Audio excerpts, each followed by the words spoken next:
नमस्कार, आप देख रहे हैं यंग बाइट स्पेशल। मैं हूं आपके साथ पूजा ठाकुर।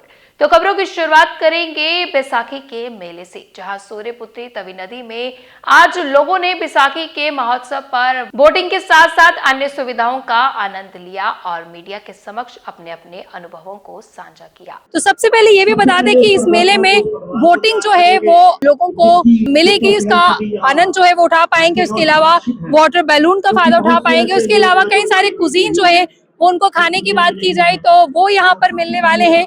उसके अलावा लेजर शो जो है वो यहाँ पर आयोजित होगा। उसके अलावा दंगल जो है वो यहाँ पर होने वाला है। दंगल के लिए जो है यहाँ पर तैयारियां जो है वो पूरी तरह से की जा चुकी है। शाम के समय में लेजर शो होगा, कल्चर प्रोग्राम जो है यहाँ पर चल रहा है। उसके अलावा शाम के समय में महातवी आरती भी का आयोजन जो है वो किया जाएगा। तो फिलहाल देख पा रहे हैं इस पूरे मेले की रौनक हम आपको यहाँ पर दिखा रहे हैं, किस तरह से मेले का आयोजन जो है यहाँ पर है। लेजर शो है, कल्चर प्रोग्राम है, कई तरह की एक्टिविटीज जो है वो यहाँ पर आपको देखने को मिलेंगी। तो सबसे पहले जो लोग बोटिंग कर रहे हैं उनसे भी उनका एक्सपीरियंस जानते हैं और क्या कुछ खास है इस पूरे मेले में हम आपको विजुअल के माध्यम से दिखाते हैं।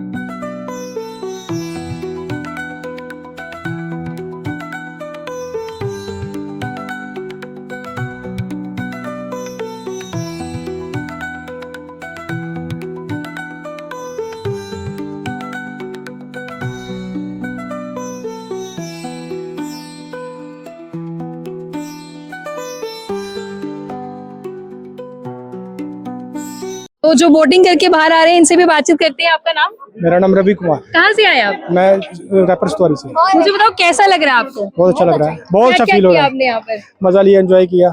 मेरे बच्चा आया था साथ में, बोला मैंने करनी है बोटिंग, तो बहुत मजा आया। तो इससे पहले बोटिंग कहाँ की है आपने? मैंने मानसर में की है, लेकिन यहाँ ज्यादा वहाँ रिस्क लगता है। तो आज वाटर बैलून भी जो है आज उतारा गया हाँ, है। ये नहीं उतारा है, हमारे बच्चे तंग कर रहे हैं मेरे को, लेकिन फिर भी देखते हैं। बहुत अच्छा यार, रेगुलर चलना चाहिए। क्या लगता है, आपने ऐसा सोचा था कि जम्मू में भी जो है वाटर बैलून देखने को मिलेगा? नहीं नहीं नहीं, मैंने नहीं सोचा था, लेकिन ये अभी हो गया है। काफी देर से प्रोसीजर चल रहा था, लेकिन फिर भी अभी स्टार्ट हो गया। अच्छा, तो ये बच्चा काफी ज्यादा एक्साइटेड लग रहा है। आपका नाम? अतुल। अतुल, कितनी एक्साइटमेंट है? बहुत। क्या क्या एंजॉय करना है यहाँ पर? अभी मैं करविली राफ्टिंग करके आ रहा हूँ अभी मैं। अच्छा, और क्या क्या करना है? बहुत कुछ, अभी ये मेला घूमना है, ये बैलून में जाना है, फिर बैलून में जाना है। कितना मजा आ रहा है? आपने कहाँ पे देखा था ये वाटर बैलून और आज आपको मौका मिल रहा है इसमें जाने का? मैंने देखा कहीं नहीं था, फोन में देखा था। फोन में देखा था, तो अच्छा लग रहा है। हाँ। वहाँ पे जाने को मिलेगा। और मेले में क्या क्या देखा आपने? अभी आया हम बोट में बैठे, अब वापिस जाएंगे। वापिस जाएंगे। तो ऑल ओवर कितना मजा आ रहा है? बहुत।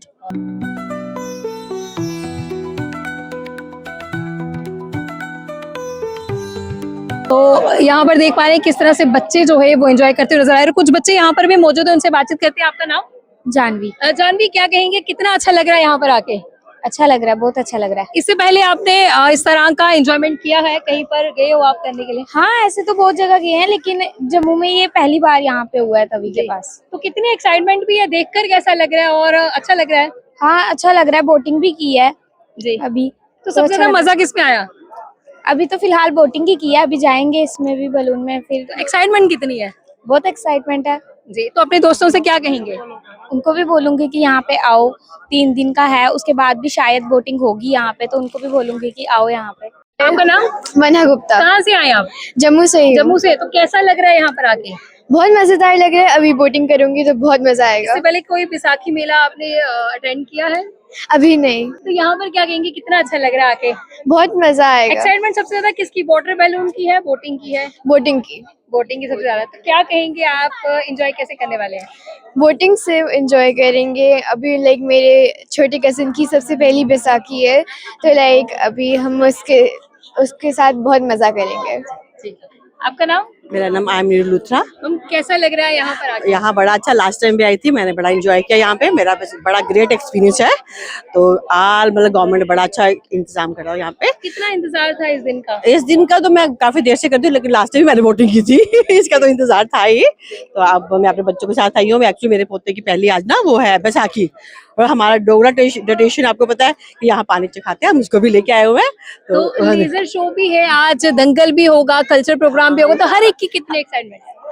हमें तो सबके एक्चुअली वहाँ पे तो है ही है, हमारे बच्चों को बड़ी एक्साइटमेंट है। एक्चुअली हम बच्चों को लेके भी आए हैं सारे। पहले हम बोटिंग करेंगे, तो बोटिंग के बाद हम सारे प्रोग्राम को एंजॉय करेंगे। जी मैम, आपका नाम? मैं रेनू नंदा। रेनू जी, कैसा लग रहा है आपको यहाँ पर आके? बैसाखी महोत्सव जो है यहाँ पर चल रहा है। सचमुच कहूँ तो हर्ष का विषय है इस बैसाखी महोत्सव में और तवी महोत्सव में आप सबका स्वागत, और आप हमें कवर कर रहे हैं, उसके लिए आपके लिए धन्यवाद। ये परंपरा हमारी विरासत है हमारी, और हम सदियों से चाहते थे कि हमारे बच्चे, आने वाली पीढ़ी कम से कम ये देखेगी। हम तो जाने वाली पीढ़ी है। और ज़्यादा हर्ष का विषय पता क्या है? आज मेरे पोते को यहाँ पहली बार पानी चखाया गया है, और ये हमारी परंपरा रही है, जो कि हमें बहुत अच्छा है अवसर मिला कि आज यहाँ महोत्सव भी है और उसमें पानी भी चखना था पहली बैसाखी को, तो इसका हमें ज़्यादा हर्ष हो रहा है। लेकिन इतना मैं अवश्य चाहूँगी कि केवल नारों तक ही सीमित ना रहे, हम सचमुच इसको स्वच्छ रखें। ये प्रगतिशील तभी होगा, जम्मू भी, पूरा देश भी, बावे वाली माता और वैष्णो माता की सदा यहाँ पर ये परंपरा रही है। मैं जम्मू से हूँ और प्रोफेसर हूँ यहाँ पर, रिटायर्ड, लेकिन आज पहली बार आई हूँ। जब इसकी इनॉग्रेशन हुई थी तो मैं यहाँ नहीं थी, इसलिए मुझे आज और भी अच्छा लग रहा है। क्या कहें कि जम्मू, ये जिस तरह से बैसाखी महोत्सव है, इसमें काफी कुछ देखने को मिल रहा है। कल्चर प्रोग्राम है, लेजर शो है। हाँ जी, मैंने सुना है कि आने वाले 3 दिनों में बहुत सारी यहाँ पर चीजें आयोजन हो रहे हैं, और इसके लिए विशेषतया मैं जम्मू कश्मीर सरकार और स्मार्ट सिटी की बहुत धन्यवादी हूँ कि उनके सहयोग से जम्मू में ये परंपरा आगे बढ़ रही है, और हर्ष का विषय है। एक्साइटमेंट सबसे ज्यादा किसके लिए? बोटिंग तो आप करके आए हैं। अब बोटिंग की इतनी नहीं है जितनी ये कि ये परंपरा आरंभ हो रही है, और आने वाले दिनों में ये चलता रहे, इसके लिए बहुत सारी शुभकामनाएं और धन्यवाद। कैसा लग रहा है इस तरह का बैसाखी का मेला? आपने कहाँ पे देखा है? एक्चुअली यहाँ पे पहले बहु प्लाजा गांधीनगर में देखा था, अभी इसी ईयर में लगा हुआ था। तो सबसे अच्छा तो यहाँ जो बोटिंग स्टार्ट हुआ है सबसे बेस्ट है, क्योंकि पहले हमें डल लेक श्रीनगर जाना पड़ता था, तो अभी यहाँ फर्स्ट टाइम स्टार्ट हुआ है, तो उसकी वजह से ज़्यादा अट्रैक्टिव लोग यहाँ पे आ रहे हैं। झूले वूले तो मिलते रहते हैं यहाँ पे जम्मू में, बट ये जो डल यहाँ पे बोटिंग का अलग कंसेप्ट और बहुत बेस्ट है, यहाँ पे लाया गया है। जम्मू में पहली बार कुछ बहुत अच्छा आया है। तो आप क्या चाहेंगे कि समय समय पे इस तरह का आयोजन होता रहना चाहिए? एक्चुअली मैं कह रही हूँ बोटिंग तो कंटिन्यू रहनी चाहिए, और टाइम टू टाइम ये मेले वगैरह जो भी है बच्चों के लिए, यहाँ पे जम्मू में ज्यादा है नहीं, और बच्चों के लिए बीच बीच में कहीं पे आने चाहिए यहाँ पे। जी, आपका नाम? अनिल गुप्ता जी। अनिल जी, क्या कहना चाहेंगे? कैसा लग रहा है? अच्छा लग रहा है, ठीक है। क्या क्या सबसे ज्यादा पसंद आया और बचपन की यादें कैसे ताजा हुई? ये बोटिंग अच्छा लगी है। और क्या क्या अच्छा लगा बच्चों के साथ यहाँ पर? और भी बाकी मेला शेला जो चल रहा है सब ठीक लग रहा है। तो कभी सोचा था कि जम्मू में भी बोटिंग होगा या वाटर बैलून जैसी सुविधा मिलेगी? सोचा तो नहीं था, मगर मोदी जी ने निकाल दिया है। तो कितना अच्छा लग रहा है? बहुत अच्छा लग अच्छा रहा है। तो देख पा रहे हैं बच्चे भी कैसा एंजॉय जो है वो यहाँ पर कर रहे हैं। झूले को लेकर काफी ज्यादा रहता है, और यहाँ पर सभी बच्चे जो है वो एंजॉय करके बाहर आ गए। कैसा लग रहा है यहाँ पर आके? बहुत अच्छा लग रहा है। क्या सबसे ज्यादा अच्छा लगा यहाँ पर? सब कुछ अच्छा ही है यहाँ पे। तो अलग क्या लग रहा है? क्या सोचा था पहले कि इस तरह की भी स्थिति जो है जम्मू की इतनी खूबसूरत होगी? नहीं, कभी नहीं सोचा था ऐसा कभी होगा, लेकिन जब सब कुछ देख के बहुत अच्छा लग रहा है। तो बैसाखी पे स्पेशली शुरुआत की गई है। हाँ जी, देखा, बैसाखी पे शुरुआत की गई है। हाँ जी। तो सबसे ज्यादा एक्साइटमेंट किस चीज को लेकर है? कुछ नहीं, बच्चों को लेके आए हैं घूमने के लिए बस। आपका नाम? अरविंद शर्मा। क्या कहेंगे, कैसा लग रहा है आपको? अच्छा, काफी क्या क्या लिया मेले से? काफी लिया, देखा ही है, सब कुछ लिया कुछ। अच्छा, देखा ही है। तो अच्छा लग रहा है यहाँ पर आपको? काफी अच्छा है, चलो बैसाखी अरेंजमेंट बहुत है। अरेंजमेंट अच्छी। आपका नाम? मेरा नाम विकी शर्मा है। मेरी तरफ से सबको बैसाखी मुबारक। कैसा लग रहा है यहाँ पर आके? यहाँ पे गवर्नमेंट की तरफ से तो बहुत अच्छा हो रहा है, बच्चों के लिए काफी एंजॉय है, अच्छी जो भी हो रहा है बहुत अच्छा हो रहा है। वहीं मीडिया से बात करते हुए जम्मू स्मार्ट सिटी के सीईओ देवांश यादव ने 3 दिन तक चलने वाले इस महोत्सव के बारे में जानकारी साझा की। पूरे जम्मू वासियों को आमंत्रित करता हूं। लोग आज पहले से ही अपनी फैमिलीज के साथ आए हैं, और शाम तक मौसम भी हमारा बड़ा अनुकूल हो जाएगा। आज ऑनरेबल एलजी साहब भी शाम को आ रहे हैं। हम लोग देख सकते हैं इधर अब राफ्ट के साथ मोटर बोट्स भी आ गई हैं, थोड़ी देर में जॉर्बिंग भी शुरू हो जाएगी, तो वाटर स्पोर्ट्स के काफ़ी सारे ऑप्शंस लोगों के पास रहेंगे। और हर साल जब हम चीज़ें करते हैं तो उसमें कुछ ना कुछ एडिशन होता है। इस बार हमने ग्रीन स्ट्रिप भी एक अपनी शुरू कर दी है, जिसमें पाम ट्रीज भी लग रहे हैं, हरियाली लोगों को देखने को मिलेगी। दंगल बहुत बड़े पैमाने पे हो रहा है, पंजाब, कठुआ, रियासी, इन सब जगहों से पहलवान हमारे आ रहे हैं। तो अच्छा एक माहौल है जिसमें कि सभी लोग जम्मू की जो स्पिरिट है उसको सेलिब्रेट कर सकते हैं और बैसाखी को अपनी फैमिली के साथ मना सकते हैं। बच्चों के लिए जिस तरह से बोटिंग का बंदोबस्त यहाँ पर किया गया है, लेकिन कुछ बच्चों को अलो नहीं किया जा रहा है, कहीं ना कहीं जो है एज बार जो है यहाँ पर रखा गया है। बिल्कुल, एसडीआरएफ की टीम यहाँ मौजूद है और जो भी हम चीज़ करेंगे उनके गाइडेंस में और सेफ्टी प्रिकॉशन में करेंगे, क्योंकि सेफ्टी फर्स्ट है और सेफ्टी के अंदर हमने जो भी एंजॉय करना है उसी तरह से। सर, मेन इवेंट क्या रहेंगे, एक बार ब्रीफ कर दीजिए। आज हमारा जैसे 1 बजे से दंगल चालू हो जाएगा, जिसमें मुख्य कुश्तियां जो हमारी हैं, शाम को उन पहलवानों को एलजी साहब भी सम्मानित करेंगे। फिर कल्चरल प्रोग्राम हमारे शाम को 4 बजे से चालू हो जाएंगे। फूड कोर्ट्स हमारे पूरे दिन चल रहे हैं। शाम के समय तभी आरती होगी 6:30 बजे से, तो 6 बजे तक सीटिंग का लास्ट टाइम रहेगा। और उसके बाद जब हमारे डिग्नेटरीज आ जाएंगे तो 6:30 से 8 बजे तक तभी आरती चलेगी। उसके बाद हमारा लेजर शो भी रहेगा, जो कि जहाँ पे हमारा टेंट लगा हुआ है, जहाँ पे कल्चरल फेस्टिवल हो रहा है, वहीं पे हम लोग लेजर शो भी करेंगे, जिसमें वैष्णो देवी माता के ऊपर हम लोग एक बहुत अच्छा लेजर का कार्यक्रम स्टोरी लेके आ रहे हैं। तो मुझे लगता है पूरे दिन हमारा पैक है और सभी लोग यहाँ पे आए और बैसाखी अच्छे से सेलिब्रेट करें। लोग कह रहे हैं कि आगे भी कंट्री होना चाहिए बोटिंग वगैरह, इस पर क्या कहते हैं? बिल्कुल, अभी हम लोगों ने NIWS गोवा, जो कि भारत सरकार का एक प्रीमियर इंस्टीट्यूट है, उसको यहाँ पे फीजिबिलिटी स्टडी के लिए बुलाया हुआ है। उनकी टीम ऑलरेडी अपना पहला विजिट कर चुकी है। जब उनकी फुल फ्लेजेड हमको रिपोर्ट मिल जाएगी कि क्या क्या वाटर एक्टिविटीज किसके सेफगार्ड के साथ हो सकती हैं, बराज से कितना डिस्टेंस मेंटेन करना है, पानी की डेप्थ कितनी रखनी है, बोटिंग किस टाइप की हो सकती है, उस रिपोर्ट के बाद हम इस बोटिंग एक्टिविटी को परमानेंट करेंगे, जो मुझे लगता है हमारा इस साल के मध्य तक हो जाना चाहिए। जम्मू के कैनाल रोड में हर साल की तरह इस साल भी लगा बैसाखी का विशेष मेला। बढ़ चढ़कर लोगों ने की खरीदारी। इस त्योहार पर जो है लोग मुंह मीठा कर कर जो है अपने त्योहार की शुरुआत करते हैं, तो ऐसे में लोग भी जो है यहाँ पर साफ तौर से आ रहे हैं। फिलहाल हम आपको मेले की रौनक दिखा दे किस तरह से बढ़ चढ़ कर है। इससे पहले हमने आपको सूर्यपुत्री तवी नदी का दृश्य दिखाया था, जहां पर मेले का आयोजन हुआ है। लेकिन ये एक ट्रेडिशनल मेला लगता है, यहाँ पर मोहल्ले के लोग आते हैं, दूर दूर से लोग आते हैं, इस मेले में आते हैं और इस मेले का आनंद जो है वो लेते हैं। हालांकि इस बार इस मेले में इतना ज्यादा रश जो है वो नजर नहीं आ रहा है, लेकिन फिर भी लोग आए हैं बढ़ चढ़ के, क्योंकि लोग कुछ यहाँ पर है, कुछ वहां पर वेयर हाउस में है। तो फिलहाल आपको हम यहाँ पे मेले की रौनक दिखा दे। इस तरह से है कि लोग जो है बढ़ चढ़कर मिठाइयाँ खरीदते हुए नजर आ रहे हैं और लोग जो है बच्चों के साथ इस मेले की रौनक बढ़ाने के लिए जो है वो यहाँ पर पहुंचे। तो कुछ लोग हमसे बातचीत करते हैं। आपका नाम? शीतल। शीतल जी, क्या कहेंगे, कितना अच्छा लग रहा है इस मेले में आके? बहुत अच्छा। कितने समय से आ रहे हैं? मैं हर साल हम आते हैं। हर साल आते हैं। इस बार मेला जो है वो वेयर हाउस में भी लगा हुआ, तो क्या कहेंगे, लोग आधे उधर आधे इधर हो गए आते हैं। तो क्या खरीदते क्या सबसे ज्यादा मेले में? जो दिल करेगा वो खरीदते, नहीं दिल करेगा तो नहीं खरीदते। यहाँ पर देख पा रहे हैं किस तरह से महिलाएं भी जो है वो कार्य कर रही हैं। इनसे भी जब बातचीत करते हैं। आपका नाम? आरती देवी। आरती जी, कैसा लगता है, पहले आप मेले में आते थे और आज मेले की रौनक बढ़ाने के लिए यहाँ पर? बहुत मजा आता है। अपना एक्सपीरियंस बताइए मेले में आने तक से लेके मेले में। ऐसे घर पे बोर ही होना, माइंड थोड़ा इधर हो जाता है, हंसी खुशी मिल जाती है और क्या चाहिए। कितना अच्छा लगता है मेला? बहुत अच्छा लगता है। तो पहले खुद भी आते थे बचपन में मेला देखने यहीं पर? मैं इधर ही रहती हूँ, देखती रहती हूँ। देखते रहते थे। तो कितना अच्छा अनुभव लगता है कि बहुत अच्छा, बहुत अच्छा, काम करना। बहुत अच्छा लगता है। बैसाखी को लेकर क्या कहेंगे? यही रौनक मेला होता है, एक ये दिन साल के बाद आता है एक बार। तो यहाँ पर देख पा रहे हैं किस तरह से बढ़ चढ़कर खरीदारी करते हुए लोग भी जो है वो नजर आ रहे हैं। मैम, आपका नाम? मेरा नाम बीना देवी सबसे है। पहले बैसाखी की शुभकामनाएं आपको। आपको भी। इतना अच्छा लगता है। पहले हम देखते थे घर के मर्द ही घरों के बाहर रहते थे, लेकिन अब महिलाएं भी आ रही है। जी, हम तो यहाँ पे कम से कम भी 28 साल हो गया ये मेला लगाते हुए हमें। जी हाँ। पहले मेला देखने आते थे और हाँ, जब छोटे थे तब देखते थे मेला, तो अब जब से शादी हो गई है तो यही काम है, हमारा काम है यही। इस बार ही कुछ रश खास नहीं नजर आ रहा। अभी दोपहर है ना, दोपहर को कम होता है, शाम को ज्यादा रश होता है। हाँ, शाम को होता है मेला। आपने क्या कुछ स्टॉल लगाया हुआ है? हमने पकोड़े लगाए हैं, जलेबी लगाई है।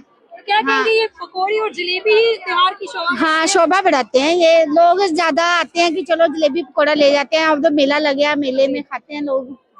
जी, देख पा रहे हैं किस तरह से जलेबी जो है वो बनकर तैयार है। तो फिलहाल मेले में हम आपको आगे ले चलते हैं और दिखाते हैं मेले की रौनक किस तरह से। लोग बचपन में जो है ये गुल्लक खरीदा करते थे और अभी भी कई सारे लोग ऐसे हैं जो गुल्लक खरीदने के लिए उतावले होते हैं कि गुल्लक जो उनको खरीदते हैं। इसके अलावा देख पा रहे हैं किस तरह से जो है मटके लोग जो है वो खरीद रहे हैं, क्योंकि ये एक पुरानी हमारी परंपरा है। जब भी इस तरह का मेला लगता है, खासतौर से बैसाखी का, तो गड़े जो है मटके यानी कि लोग जो है वो खरीदने के लिए सीधा ले चलते हैं और भी दिखाते हैं इस मेले में क्या कुछ खास है। तो अक्सर जब मेले का आयोजन होता है, लोग जो है बाहर जो चीजें खरीदने के लिए जाते थे वो उनको मेले में एक रीजनेबल प्राइस में जो है वो मिल जाती है। तो फिलहाल हम आपको बता दें कैनाल रोड स्थित में ये मेला जो है लगा गया है, जहाँ पर गुल्लक जो है वो अलग अलग तरीके की लाई गई है। आप देख पा रहे हैं पहले हम मिट्टी की गुल्लक देखते थे, लेकिन अब जो है बच्चों के अट्रैक्शन बढ़ाने के लिए अलग अलग चीजें लाई गई है। घर के डेकोरेशन का सामान भी जो है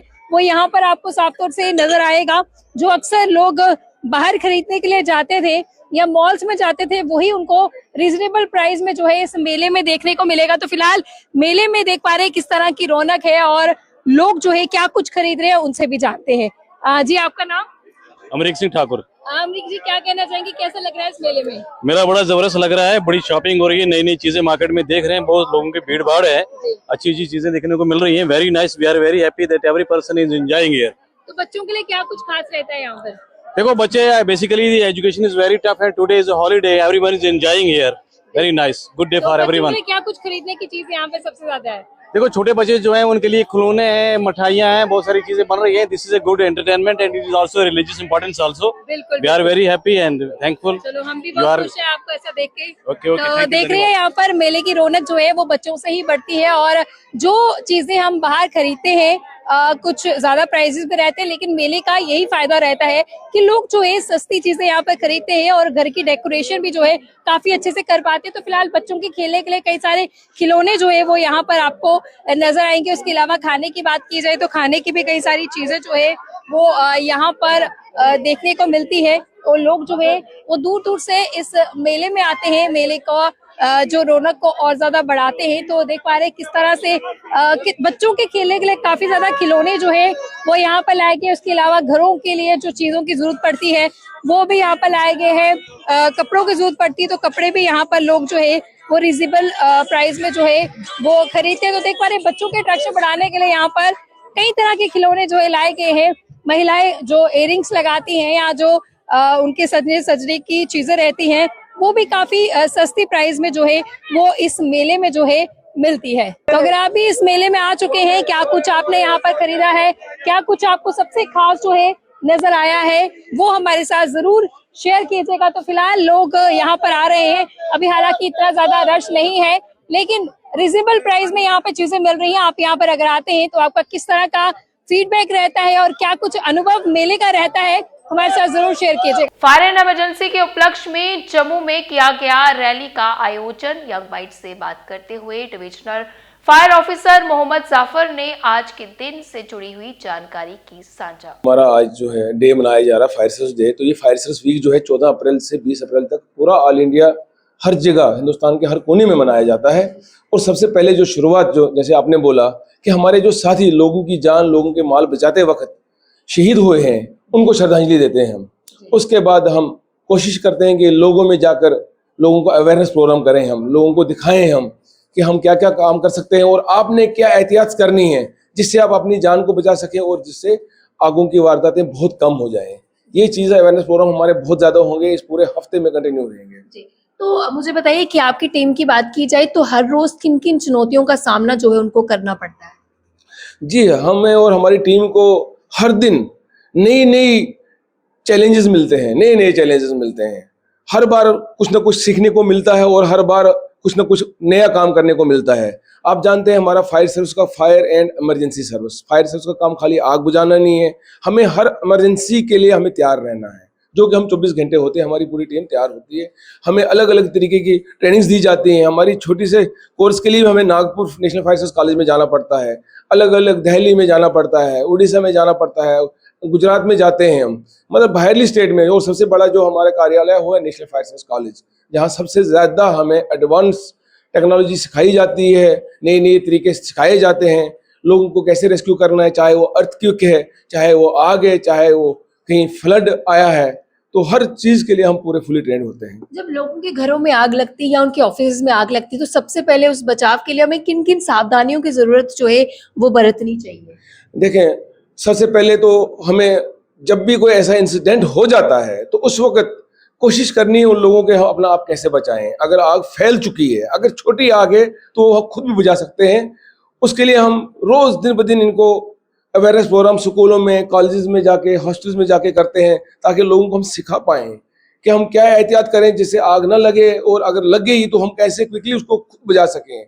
फिर भी अगर आग बढ़ गई है तो उस वक्त अपना आप को बचाना बहुत जरूरी है, क्योंकि आए दिन आग की वारदातें बढ़ रही हैं और लोग जलने से कम ज्यादातर धुएं से मर जाते हैं। तो हमें धुएं से अपने आप को बचाना है। जब भी हम, जैसे छोटी सी मिसाल दे दूं कि अगर हमारे घर में धुआं फैल चुका है तो हमें कोशिश करनी है कि हम क्रॉलिंग करके नीचे बैठ के करके बाहर निकलें। अगर आपको बाहर का दरवाजा नहीं मिल रहा है तो कम से कम विंडो, जो भी खिड़कियां आपकी, वहां पर पहुंच जाएं आप क्रॉलिंग करके, क्योंकि धुआं हल्का होता है और खड़े रहेंगे आप, आपकी सांस नहीं ले पाएंगे, आप गिर जाएंगे। तो खिड़की के पास चले जाएं, वहां पर खिड़की खोलकर एक दूसरे को वेंटिलेशन मिलेगा, धुआं बाहर निकलेगा, ताज़ी हवा अंदर आएगी, वहां से चिल्लाएं ताकि लोगों तक आपकी आवाज जाए और वो हमें बुलाएं और खुद भी वहां पर आके हम आपको टीम जो है रेस्क्यू करने के लिए पहुंच जाए। लोगों को अपने घरों में किन किन चीजों को जो है वो रखना चाहिए खास तौर से इन ऐसी सिचुएशन से बचने के लिए? अक्सर हम देखते हैं जो बड़े बड़े मॉल्स होते हैं या ऑफिसेज होते हैं उनमें ऑलरेडी इससे बचाव के लिए बड़ी सारी इक्विपमेंट्स जो है रखे जाती हैं। तो लोगों को अपने घरों में किस तरह की चीजें जो है रखनी? जी मैडम, देखिए, जैसे मॉल्स की बात की या आपने बड़े बड़े प्रोजेक्ट्स की बात की, वहां पर तो पूरा हाइड्रेंट सिस्टम लगा होता है, बहुत बड़ा अच्छा सिस्टम होता है। लेकिन घरों में कम से कम फायर एक्सटिंग्विशर जो है, छोटी सी चीजें 1000-2000 पे स्टार्ट मिलनी हो जाती है। फायर बॉल्स आते हैं, फायर एक्सटिंग्विशर बड़े किस्म के आते हैं, वो घरों में रखने चाहिए। तो अगर जैसे कि आप बोलते हैं अगर इक्विपमेंट्स नहीं है, कई लोग ऐसे हैं जो बोलते हैं हम अफोर्ड नहीं कर सकते हैं, तो भी पानी की बाल्टी तो हर घर में होती है, और साथ में कम से कम रेत जो है, सैंड जो होती है, उसको रेत का घर के पास रखना बहुत जरूरी है। क्योंकि जो फायर इंसिडेंट जो होते हैं, सबसे ज्यादा फायर इंसिडेंट अगर घरों में होते हैं या तो एलपीजी गैस से होते हैं या तो इलेक्ट्रिक शॉर्ट से होते हैं। तो इलेक्ट्रिक शॉर्ट को बुझाने के लिए हमें जो है वो रेत काम आएगी। कहीं भी जो इलेक्ट्रिक शॉर्ट जब होती है वो एकदम पूरे घर में आग नहीं होती, कहीं ना कहीं शॉर्ट सर्किट होता है, चाहे वो स्विच बोर्ड के पास है, चाहे वो कहीं जॉइंट है तार का वहां पर है, तो वो रेत उठाकर वहां पर जोर से आप फेंकें, उसकी वो ऑक्सीजन बंद कर लेगी, वो आग वहीं पर बुझ जाएगी, आपका घर, आपकी जान बच सकती है। बड़ी बार शॉर्ट सर्किट का कारण ये भी रहता है कि लोग जो है लो क्वालिटी मटेरियल की वायर का भी इस्तेमाल करते हैं। क्या कहेंगे, ये कितना बड़ा रीजन रहता है घरों में आग जो है सबसे ज्यादा लगती है? जी, बहुत बड़ा रीजन रहता है। जो लो क्वालिटी के, हम बार बार लोगों को यही बोलते हैं कि जब भी हम घर बनाते हैं, देखो पूरी उम्र की जो कमाई होती है उसमें लगाते हैं, तो कम से कम इलेक्ट्रिक गैजेट्स, इलेक्ट्रिक इक्विपमेंट्स जो भी आप घर में लाते हो उसमें कंप्रोमाइज ना करें, अच्छी क्वालिटी का लाएं, ISI मार्क ही लाएं। और वायर का जो इस्तेमाल है वो फायर प्रूफ वायर इस्तेमाल करें। फायर प्रूफ वायर क्या है, शॉर्ट तो वो होती है लेकिन उसमें फ्लेम्स नहीं बनते हैं। उससे क्या होता है कि जब फ्लेम्स नहीं बनेंगे तो आपका कार्टन जो है या पेंट जो है वो आग नहीं पकड़ेगा, तो वो फायर प्रूफ नहीं होते हैं, तो वो एकदम आग पकड़ लेता है। अगर आपके MCB अच्छे होंगे तो जो ही शॉर्ट सर्किट होगा वो एकदम ट्रिप हो जाएगा। आप यकीन माने, हम बहुत सारी आगे बुझाते हैं जहाँ पर के घर तो जल गया है लेकिन MCB जो पैनल लगा होता था बाहर वो ट्रिप नहीं हुआ होता है, यानी कि वो डुप्लीकेट होता है, उसमें अच्छी क्वालिटी का नहीं होता है। मुझे एक चीज बताइए कि जब भी आग कहीं पर भी लगती है, कोई भी इंसिडेंट होता है, फायर इमरजेंसी को कॉल की जाती है, तो कितने समय में जो है फायर इमरजेंसी की टीम वो वहां पर पहुंचती है? देखिए, पहुंचने का टाइम तो हमें कितने किलोमीटर दूर है, कैसा एरिया है उस पर रहता है, लेकिन हमारे निकलने का जो टाइम है, जो ही हमें कॉल मौसूल होती है कहीं से भी, 1 मिनट के अंदर हमारी गाड़ी यहाँ से मूव करती है। हम 24 घंटे तैयार होते हैं। जो ही कंट्रोल में कॉल आती है वो सायरन बजा लेते हैं, हम नीचे उतरते हैं और उन्होंने तब तक वो पर्ची बना के रखी होती है कि कहाँ जाना है, तो हम वहाँ मूव हो जाते हैं। कितना मुश्किल रहता है एक ऐसी जगह पर जाना, क्योंकि है तो इंसान ही है, ट्रेनिंग बेसिक की होती है, लोगों को वहां से बाहर रखा होता है, काफी भीषण आग लगी होती है, लेकिन आपकी टीम जो है उस भीषण आग में भी जो है वो अंदर जाती है, लोगों को बिल्कुल बाहर रखा होता है। तो आपके लिए कितना ज्यादा चैलेंजिंग रहता है, मेंटली किस तरह से खुद को प्रिपेयर जो है वो किया रहता है? जी, चैलेंजेस तो बहुत रहते हैं, बाकी ट्रेनिंग तो की होती है, इसमें कोई शक नहीं है, हम भी इंसान ही हैं। लेकिन आप देख लें कि जब भी आग लगती है हमारी धड़कनें और ज्यादा तेज हो जाती है। हम बोलते हैं वो कौन सा टाइम हो, कितना जल्दी हम वहां पहुंचे, क्योंकि हमें मालूम है जिसके घर में आग लगी है उसको पता होता है कि ऊपर वाला जो भगवान है उसके अलावा अगर हमें बचाने के लिए आ रहा है वो फायर सर्विस की टीम आ रही है। तो हमें उस वक्त हमें पूरा पता हो कि हमारी जिम्मेवारी क्या है। लोगों को हम पर बहुत सारी उम्मीदें होती हैं, तो हम उनको नाउम्मीद नहीं करते हैं। आप उस वक्त जो है लोग अपने घरों से बाहर निकल जाते हैं। कई जगह ऐसा होता है कि छोटे बच्चे अंदर रह चुके होते हैं और हम जाके उनको निकालते हैं। बुजुर्ग अंदर रह चुके होते हैं और हमारा सबसे पहले जब भी ऐसी बड़ी आग होती है उनको पूछते हैं कहीं कोई इंसान अंदर तो नहीं, अगर है हमें थोड़ी लोकेशन दिखा लो किस साइड में है। तो सबसे पहले हमारा ये मकसद रहता है कि हम उनको सेफली बाहर निकाल लें। लगता है लोगों की जान बचाने के साथ साथ उनकी बातें भी सुनने को आपकी टीम को मिलती है, आपको भी मिलती है कुछ? बहुत बार ऐसा नहीं है, बहुत बार मिलती है, क्योंकि कई बार क्या होता है जैसे ट्रैफिक जाम बहुत होता है, तो कहीं ट्रैफिक की वजह से हम एक आध मिनट लेट भी हो सकते हैं। हालांकि हमारी ये कोशिश रहती है, बहुत सारी बार हम रूट चेंज कर लेते हैं। यहाँ ये हमारा नरवाल का एरिया है, अगर दिन को आग लगती है तो कभी भी हमें ये रूट खाली नहीं मिलता है, क्योंकि यहाँ पर जो पुली बनी हुई है रेलवे की उसके नीचे बहुत जाम होता है। हम क्या करते हैं कि हम यहाँ कासिम नगर वाली साइड से मूव कर लेते हैं। छोटी गाड़ी को हम उधर से निकालते हैं अपना मार्बल मार्केट से, क्योंकि वहाँ पर बड़ी गाड़ी नहीं क्रॉस होती, छोटी गाड़ी वहाँ से भेजते हैं, बड़ी गाड़ी इधर से भेजते हैं ताकि हम टाइमली पहुँच पाएं। लेकिन कई बार होता है कि जिस घर के घर में आग लगी होती है उसको एक एक सेकंड 10-10 मिनट के बराबर नजर आता है, क्योंकि वो फ्लेम्स देखकर परेशान होता है, बोलता है, लेकिन हम उनको कुछ नहीं बोलते हैं, हम अपना काम कर लेते हैं। काम कर रहे हैं, अपनी जान भी जोखिम में डाल रहे हैं, फिर भी उनकी गालियां या उनकी बातें सुनने को हाँ, मैं वही बोल रहा हूँ ना, वो बोलते रहते हैं, हम अपना काम करते हैं, लेकिन उनको फिर रियलाइज होता है जब हम काम अपना खत्म करते हैं, उसके बाद उनके साथ हम डिस्कस करते हैं कि आप बोल रहे थे लेकिन आप देखो जरा टाइम कितने बजे कॉल किया आप लोगों ने। होता क्या है कि लोग क्या करते हैं, लोग अपने पहले फेसबुक पर लाइव आ जाते हैं, वो बनाना शुरू हो जाते हैं, कॉल हमें नहीं करते हैं। बाद में जब वो आग बहुत बढ़ जाती है फिर हमें जब बुलाते हैं वो टाइम ही नोट नहीं करते हैं कितने बजे हमने बुलाया है, वो ये सोचते हैं कि जब आग लगी है तब से अभी तक क्यों नहीं आए, जबकि हमें कोई सपना नहीं आता, हमारी इसमें कोई गलती नहीं होती है। जब हमें कॉल करेंगे हम 1 मिनट में यहाँ से निकलते हैं तो वहां पर पहुंचते हैं, लेकिन हर जगह ऐसा नहीं है, बहुत सारी जगह ऐसा भी हुआ कि लोगों ने हमें इतना जबरदस्त रिस्पांस दिया है, जब हम आग बुझाते हैं, क्लैपिंग की है, हमारे गले लगे हैं, ऐसी बात नहीं। बहुत हमारे आपके जम्मू में बात करूं मैं तो यहाँ पर हमारी यूनिवर्सिटी में एक बार आग लगी, तो जब एक गाड़ी मैंने भेजी तो वहाँ पर उन्होंने बोला सर आग ज्यादा है, धुआं बहुत ऊपर अंदर जा नहीं पा रहे हैं, तो दूसरी गाड़ी लेकर मैं खुद चला गया वहाँ पर।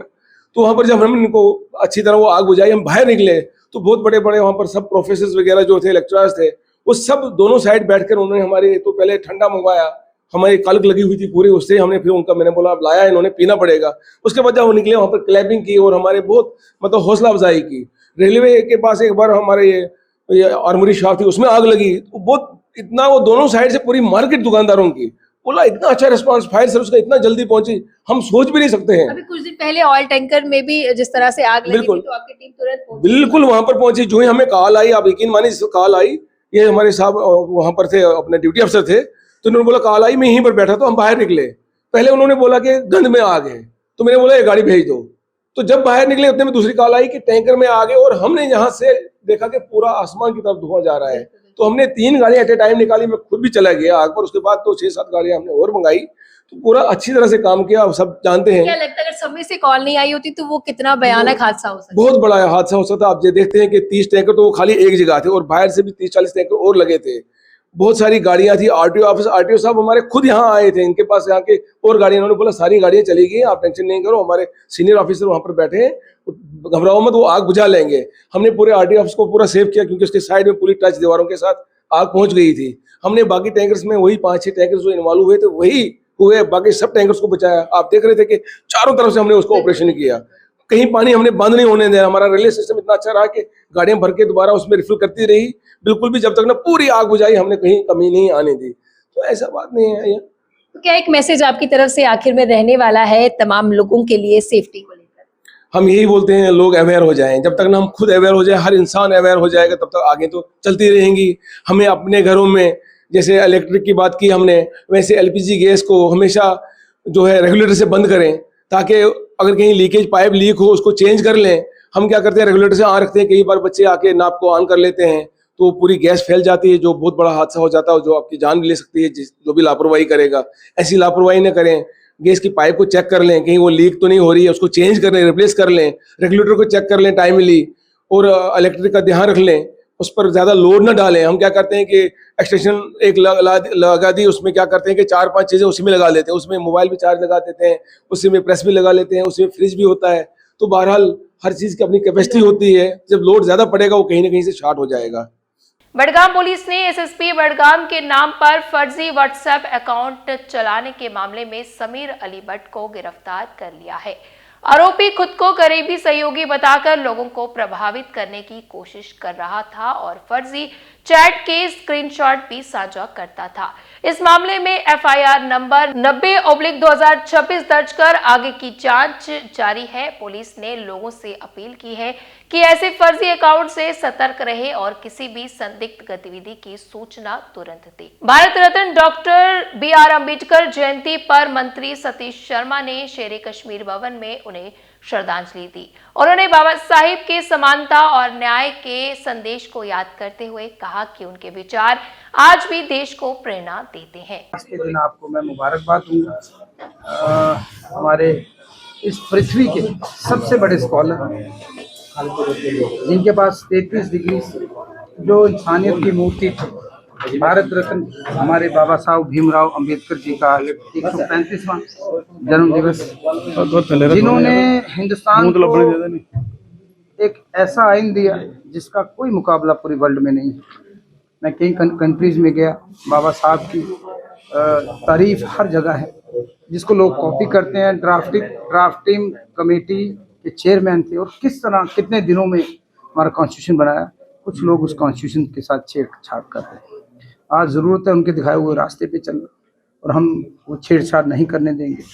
उन्होंने सेकुलरिज्म, इक्वालिटी, डाइवर्सिटी पे जोर दिया और हमारी ताकत हमारी डाइवर्सिटी है।